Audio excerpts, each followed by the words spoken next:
고린도후서 5장 11절부터 우리 함께 봉독합니다. 우리는 주의 두려우심을 알므로 사람들을 권면하였거니와 우리가 하나님 앞에 알려졌으니 또 너희의 양심에도 알려지기를 바라노라. 우리가 다시 너희에게 자천하는 것이 아니요 오직 우리로 말미암아 자랑할 기회를 너희에게 주어 마음으로 하지 않고 외모로 자랑하는 자들에게 대답하게 하려 하는 것이라.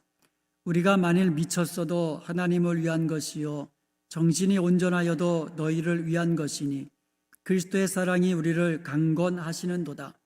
우리가 생각하건대 한 사람이 모든 사람을 대신하여 죽었은즉 모든 사람이 죽은 것이라.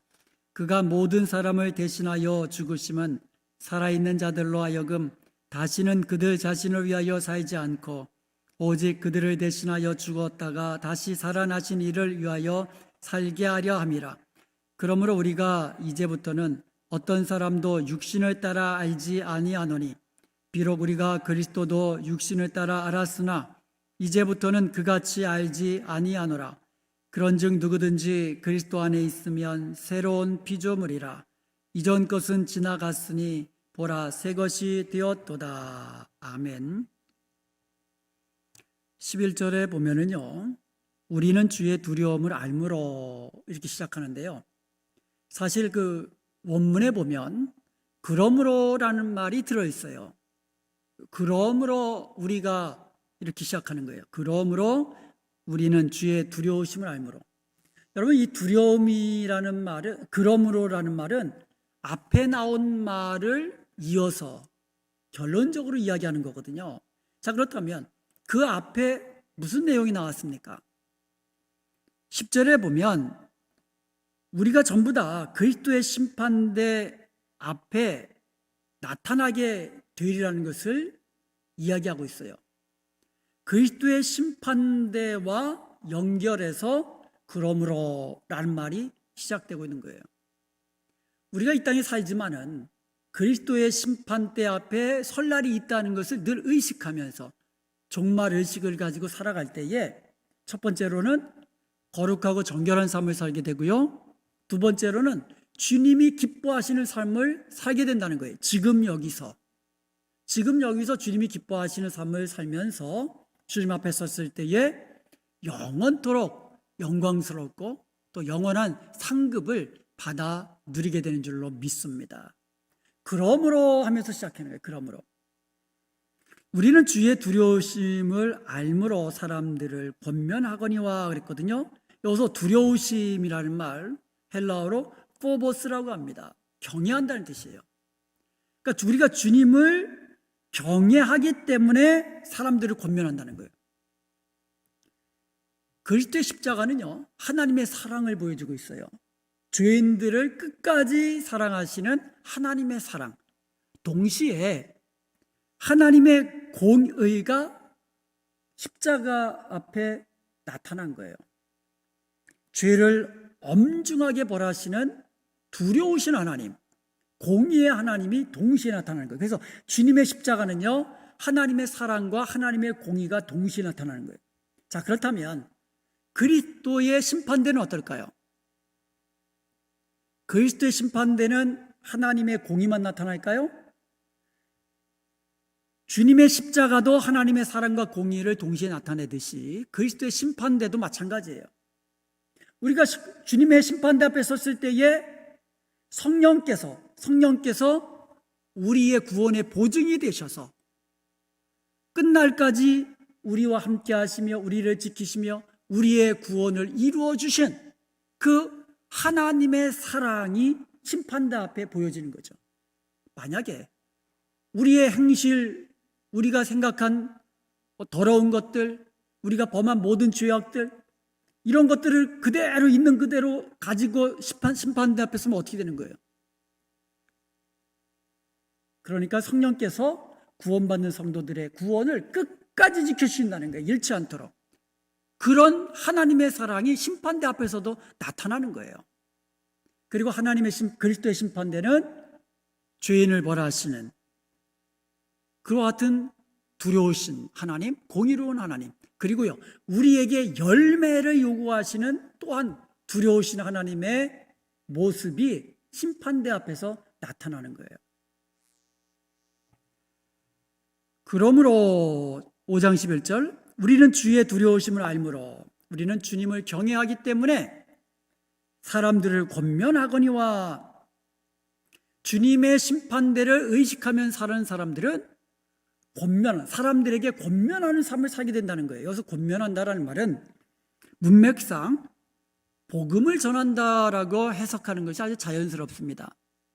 그러니까 우리가 주님의 심판대 앞에 서는 것을 생각하면서 하나님을 경외하는 사람들은 복음을 사람들에게 권하는 그런 삶을 살게 된다는 거예요. 예수 그리스도의 십자가 부활을 통해서 우리가 부활 생명을 누리게 되었습니다. 그렇다면 우리가 그 부활의 주님, 십자가에 달려 돌아가셨다가 부활하신 그 주님을 어찌 전하지 않을 수 있겠느냐 이거예요. 그리고 또 하나, 우리가 주님의 심판대 앞에 설 것을 우리가 기억한다면 땅 끝까지 이르러 내 증인이 되라고 복음을 전하라고 명하신 주님을 우리가 경외함으로 그의 명령을 두려워함으로 마땅히 복음을 전해야 되는 거예요. 전하지 않으면 내게 화로다. 이런 마음으로, 이렇게 하나님을 두려워하는 마음으로 우리는 복음을 전해야 된다는 것이죠. 그러니까 복음을 전하는 것은 그 생명을 사랑해서 다른 사람의 영혼을 구원하기 위한 그 사랑의 마음으로도 우리가 복음을 전해야 되지만, 또 하나는 땅끝까지 내 증인이 되라고 명령하신 주님의 명령을 두려움으로 받아서 복음을 전해야 한다는 것입니다. 11절을 다시 한번 봅니다. 그러므로 우리는 주님의 두려우심을 알므로 사람들을 권면하거니와 우리가 하나님 앞에 알려졌으니 또 너희의 양심에도 알려지길 원한다. 복음을 전하는 바울의 그 사역, 복음을 전하는 바울의 삶이 하나님 앞에 알려졌다 그랬어요. 여기서 알려졌다라는 말은요, 완료 수동태형이에요. 알려졌는데 이게 완료형이라는 거예요. 그러니까 과거에 이미 하나님께서는 복음 전하는 바울에 대해서 알고 계셨다라는 거고, 지금까지도 지속적으로 하나님께서는 알고 계신다라는 거예요. 바울이 복음을 전하면서 얼마나 고난을 당하는지, 바울이 죽음의 위기를 물러쓰고도 복음을 전하기 위하여 얼마나 애를 쓰는지 주님은 다 알고 계신다는 거예요. 우리가 주님을 위하여서 얼마나 섬기면서 헌신하고 있는지, 얼마나 희생적인 삶을 살고 있는지 주님은 다 알고 계시는 것입니다.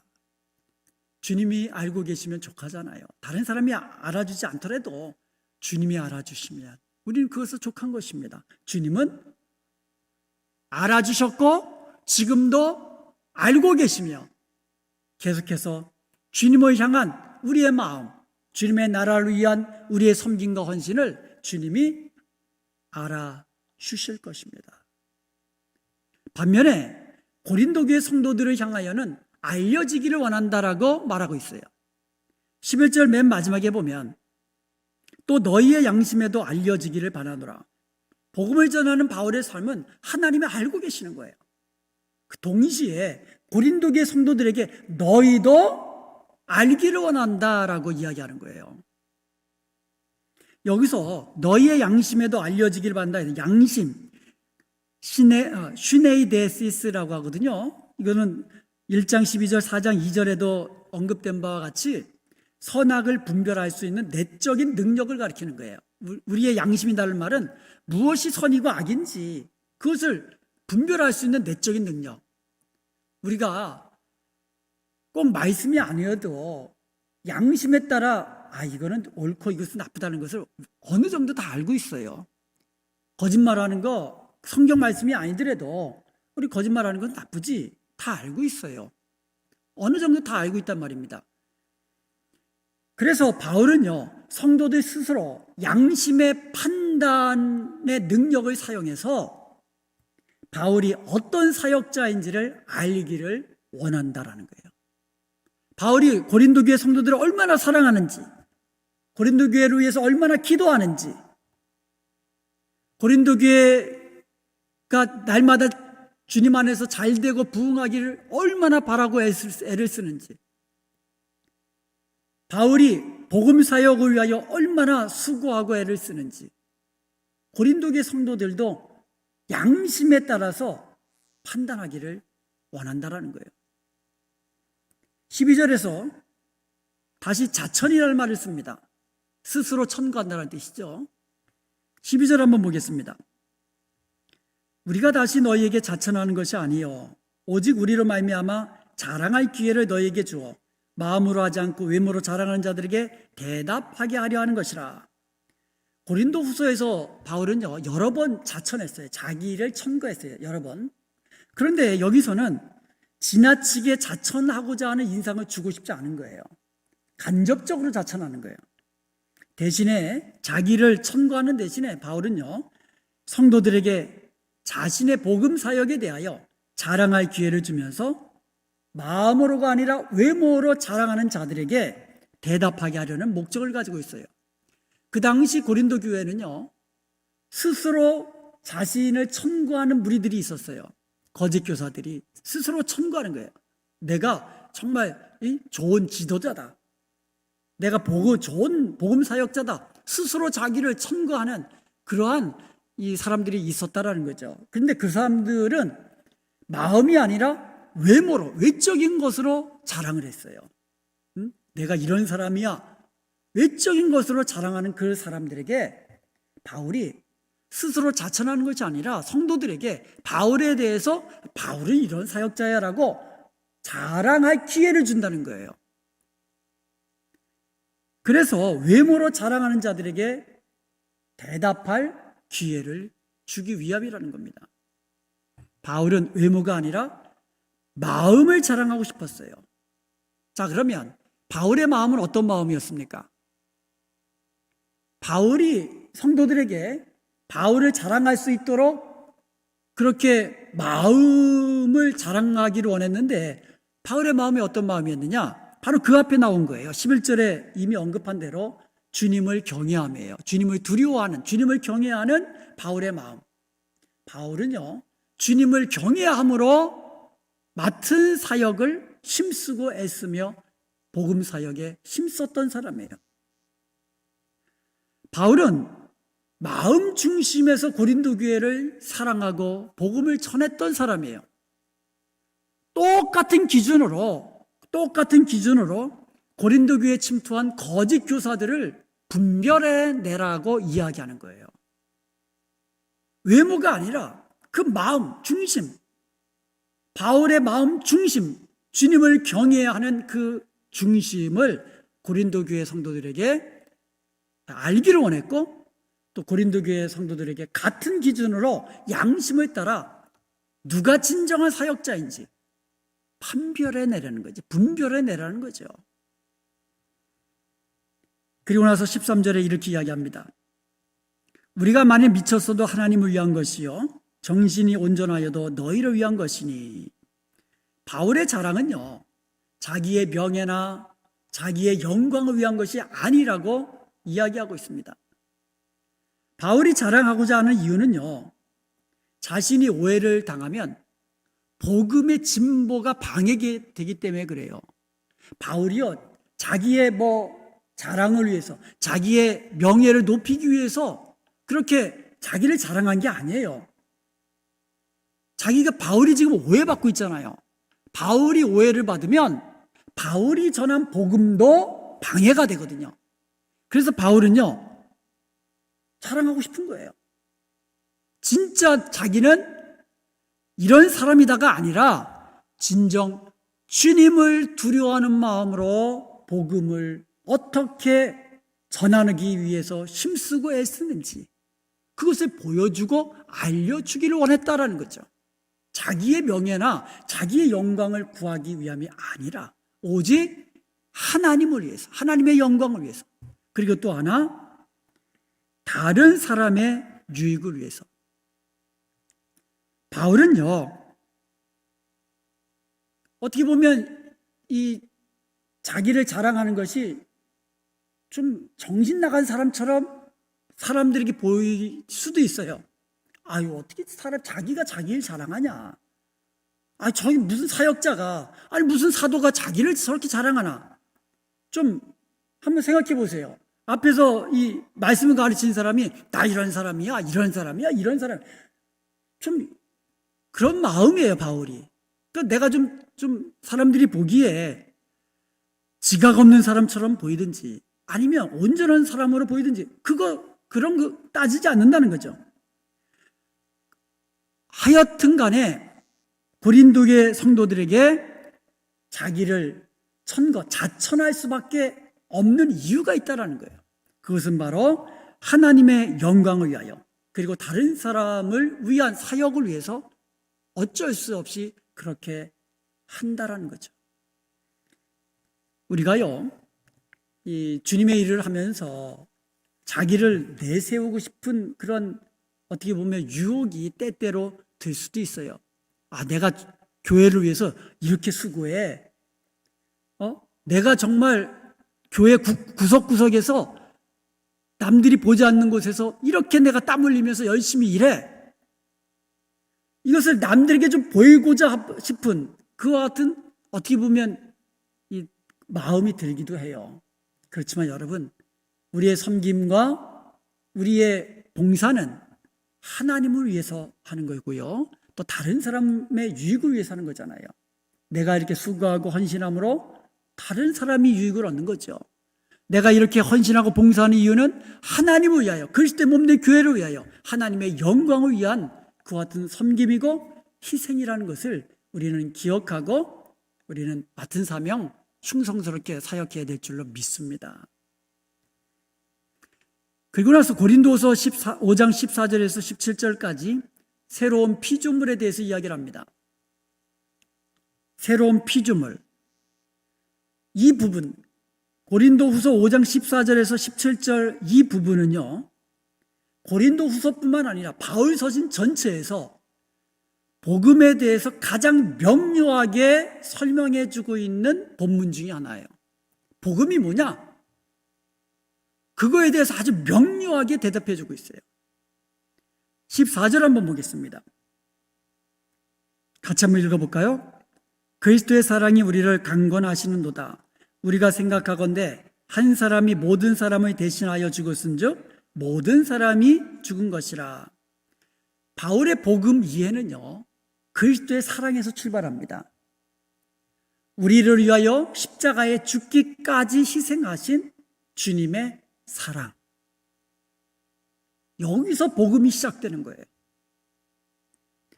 바울은 그 사랑, 그 예수님의 사랑이 우리를 강권한다라고 이야기하고 있어요. 그러면서 하는 말이 그리스도의 사랑을 설명해 주고 있어요. 뭐라고 설명합니까? 한 사람이 모든 사람을 대신하여 죽었은즉 모든 사람이 죽은 것이라. 그리스도의 사랑은 어떤 사랑이에요? 모든 사람을 대신하여 죽은 그 희생적인 사랑이라는 거죠. 여기서 대신하여라는 말, 헬라어로 휘페르라고 합니다. 다른 사람의 유익을 위하여라는 뜻이에요. 누구누구의 유익을 위하여라는 뜻이에요. 그래서 이 휘페르라는 말은요, 대신하여 또는 대표하여라는 말로 번역할 수 있어요. 그래서 모든 사람을 위하여거든요. 원래 헬라어 본문은 모든 사람의 유익을 위하여라는 뜻이에요. 이것을 개역 성경에서는 모든 사람을 대신하여라고 번역한 거예요. 그런데 모든 사람을 대표하여라고 번역할 수도 있다라는 거죠. 우리 예수님이 십자가에서 죽으신 것은요, 바로 모든 사람을 대신하여 죽으신 거고 또 모든 사람을 대표해서 죽으신 것이에요. 이게 복음의 핵심이죠. 그리스도의 죽음은 우리를 대신하는 죽음인 동시에 우리를 대표해서 죽으신 죽음이었던 것이에요. 그렇기 때문에 그의 죽으심은 모든 사람이 죽은 것이 되는 거예요. 예를 들어서 지금 상장 받을 사람이 10명이 있어요. 그런데 다 상장 안 주잖아요. 한 사람만 올라오게 해가지고 한 사람이 대표로 상장을 받았어요. 나머지 9사람도 뭐예요? 상장 받은 거예요. 여기서 수여식만 하는 것이지 똑같은 상장을 이 사람들도 받은 거예요. 한 사람이 대표해서 받은 거죠. 모든 사람이 다 십자가에 죽어야 되는데, 모든 사람이 죄의 삭스로 다 죽어야 되는데, 예수님이 그 사람을 대신해서 죽으신 거고, 그 사람들을 대표해서 예수님이 죽으신 것이기 때문에 모든 사람이 다 죽은 거예요. 저와 여러분은 이미 십자가에 못 박혀 죽은 사람들이라는 거예요. 예수님이 우리를 대신해서 죽으셨고 우리를 대표해서 죽으셨기 때문입니다. 여기서 대표성의 원리와 연합의 원리가 등장하는 거예요. 우리는요, 그리스도와 연합해서 그와 함께 십자가에 죽었고 주님과 함께 부활한 것이 되었고 주님과 함께 하늘에 올라가서 보좌에 앉은 것이 되었다는 거죠. 이게 연합의 원리예요. 이게 제 말이 아니고요. 에베소서 2장 5절에서 6절까지 보면 하나님께서 허물로 죽은 우리를 그리스도와 함께 살리셨고 또 그와 함께 일으켜 주셨고 또 그리스도 예수 안에서 함께 하늘에 앉히시니 우리는 그리스도 안에서 그리스도와 함께 죽은 자 되었으며 그리스도와 함께 부활한 몸이 되었으며 그리스도와 함께 하늘에 앉은 몸이 되었다라는 것이에요. 이게 연합의 원리예요. 그리고요, 우리는 그리스도와 연합해서 새 사람이 된 줄로 믿습니다. 그리고 그리스도와 함께 모든 것을 공유하는 거예요. 주님 것이 내 것이 되었다는 거죠. 이 놀라운 축복의 말씀이에요. 주님이 받으신 하늘 영광 우리 것이 되었습니다. 주님이 받으신 하나님 나라의 유업 우리도 그와 함께 받은 자가 되었습니다. 엄청난 축복의 약속이에요. 그리고요, 우리가 주님과 연합해가지고 새 생명만 얻은 게 아니에요. 새 사람만 된 게 아닙니다.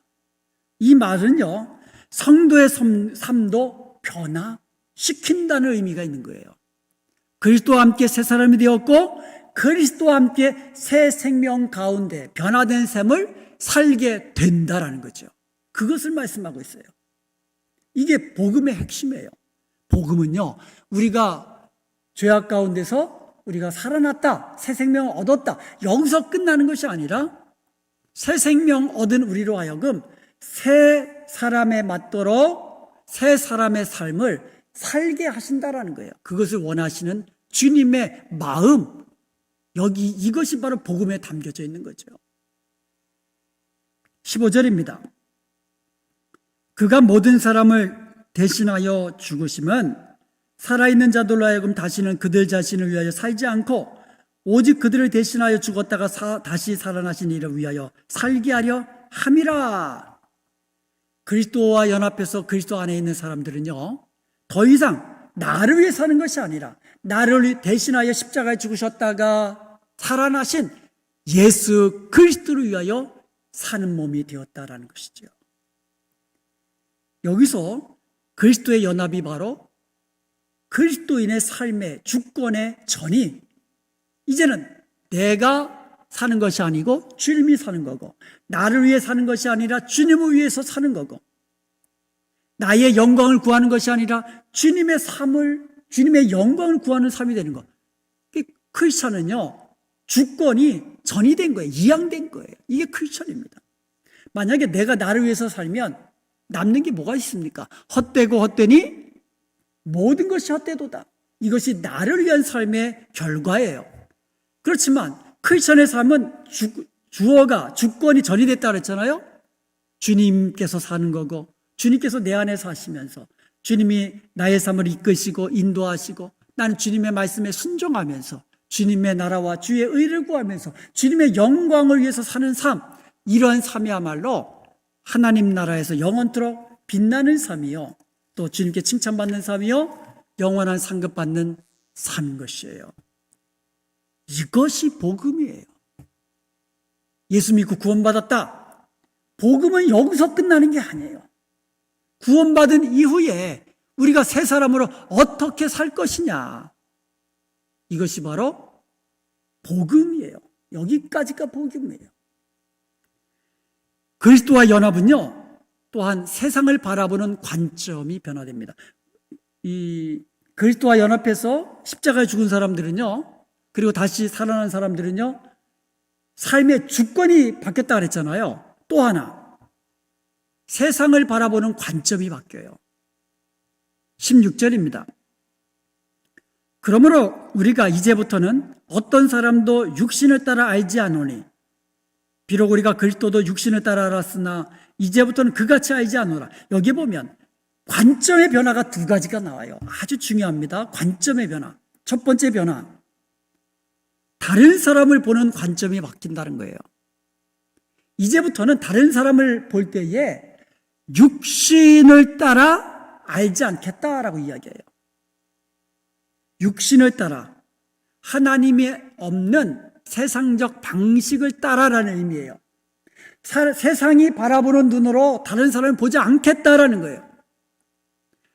세상이 다른 사람을 보는 눈, 여러분 다 아시잖아요. 어떤 눈으로 바라보는지. 다시는 그렇게 육신을 따라 다른 사람을 알지 않겠다라는 거예요. 성령을 따라, 하나님의 관점으로, 하나님의 눈으로, 하나님의 마음으로 다른 사람을 보겠다라는 거예요. 다른 사람 험을 보면서 들치고, 다른 사람의 아픈 상처에 소금 뿌리고, 이런 게 아니고 긍휼히 여기는 마음으로, 끝까지 사랑하는 마음으로 그렇게 사람들을 보고, 그렇게 사람들을 알겠다라는 거죠. 만약에 그 렌즈에 안경이, 만약에 그 노란 안경을 쓰면 다 노랗게 보이잖아요. 파란 안경을 쓰면 다 파래 보이잖아요. 까만 안경 보면 그냥 다 시커매 보이잖아요. 렌즈가 바뀌었다라는 거죠. 렌즈가 바뀌었다라는 거죠. 그래서 하나님의 렌즈로 세상을 보는 거죠.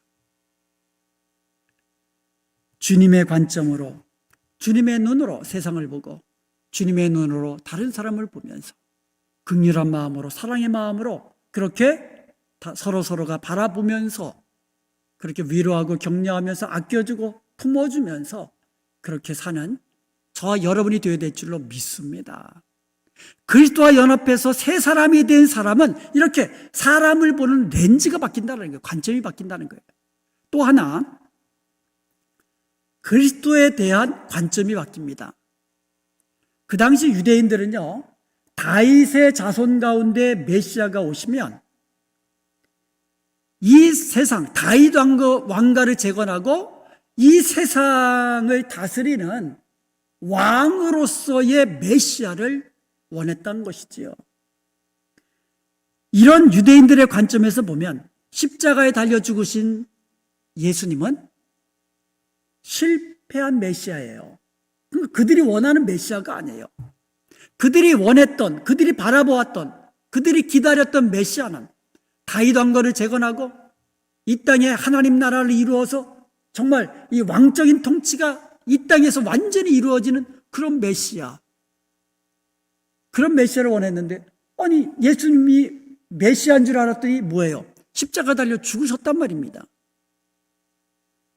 그들의 이러한 관점이 바뀌어가지고 예수 그리스도의 십자가의 죽음과 부활을 통하여 세상을 구원하기를 원하시는 그 하나님의 목적, 하나님의 마음을 알게 되었다라는 거죠.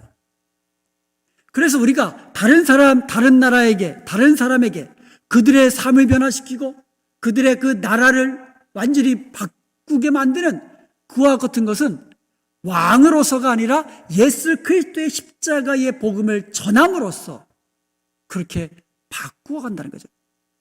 세상을 구원하고. 여러분, 우리 한국이 이렇게 부강한 나라가 된 것, 옛날에 어땠습니까? 남자와 여자 차이 많았잖아요. 요새는 여성 상위가 돼버렸지만 옛날에 겸상도 안 했잖아요. 그리고 애들은 사람 취급도 안 했잖아요. 야, 저쪽 가서 놀아라. 이랬잖아요. 어른들, 그것도 남자들 위주로. 그런데 복음이 들어오면서 어땠습니까? 남자, 여자가 평등해지고 어린아이가 귀하게 대접받는 세상이 되잖아요. 거기다가 경제는 또 얼마나 부강하게 되었습니까? 그래서 한국이 부강한 나라가 되었어요. 하나님께서 한국을 부강한 나라로 만드신 목적이 있어요. 나라가 국력이 있고 부강한 나라가 되어야 복음을 전할 수 있거든요. 나 먹고 살기도 힘든 판에 어떻게 다른 나라에 가가지고 복음을 전합니까? 할 수 있겠지만 효과적이지 못해요. 그래서 한국이 부강한 나라가 되고 한국 교회가 힘이 있어서 땅끝까지 주의 복음을 전파하는 데 쓰임받는 나라와 민족이 된 거예요. 이런 방식, 복음을 전함으로써 나라가 바뀌고 국민이 바뀌고 세상이 바뀌고 그리고 영혼이 바뀌는 거예요. 구원받는 영혼으로. 강제적으로 무슨 힘으로 그 나라를 정복해가지고 다 바꾸는 이게 아니에요. 복음으로 바꾸는 거예요. 복음으로. 바울은 17절에서 이제 14절, 16절, 그러니까 그리스도 안에서 새 사람 된, 새로운 피조물 된 그 전체를 결론을 내리고 있어요. 17절에서. 자, 17절을 보겠습니다. 우리 한번 같이 읽어볼까요? 그런즉 누구든지 그리스도 안에 있으면 새로운 피조물이라. 이전 것은 지나갔으니 보라 새 것이 되었도다. 아멘. 성도는요, 예수님과 연합해가지고 예수님의 십자가의 죽음이 내 죽음이 되었고요. 예수님의 부활이 내 부활이 되었고요. 예수님이 하늘에 올라가신 것이 우리의 것이 되었다는 거죠. 예수님 것이 우리의 것이 되었고 예수님의 능력이 우리의 능력이 된 줄로 믿습니다. 그리고요, 이것을 통해 성도들은요, 더 이상 나를 위해서 사는 것이 아니라 하나님의 영광을 위해서 그리고 다른 사람의 유익을 위해서 살게 되었다라는 거예요. 변화된 거예요. 세상 보는 관점이 바뀌었고요. 다른 사람을 보는 관점이 바뀌었고요. 예수님을 바라보는 관점이 바뀌어 됐습니다. 완전히 새롭게 된 거예요. 새로운 피조물이 된 거예요. 새로운 피조물이 된 겁니다. 저와 여러분은 새롭게 창조된 거예요. 이러한 새로운 변화를 한마디로 정의합니다. 그런즉 누구든지 그리스도 예수 안에 있으면 새로운 피조물이라. 새롭게 창조되었다라고 이야기하고 있어요. 그냥 좋아진 게 아니고 고쳐서 쓰는 게 아니고요. 완전히 새롭게 만들어버리신 거예요. 새롭게 창조하신 거예요. 이전 것은 지나갔으니 보라 새 것이 되었도다. 완전히 새로 창조해 주셨다는 거죠. 이전 것은 지나갔으니 보라 새 것이 되었도다. 이것이 저와 여러분의 고백이요 간증이 되기를 원합니다. 내가 예수님을 믿고 이렇게 새롭게 되었다. 마음이 새롭게 되었고 생각하는 것이 새롭게 되었고 보는 눈이 새롭게 되었고 행하는 모든 것이 그리스도 안에서 새롭게 되었다. 옛것 다 지나갔고 이제는 새로운 것을 내가 입었다. 새롭게 창조되었다. 이렇게 간증하면서 살아갈 수 있는 저와 여러분 되시기를 주님의 이름으로 축복합니다.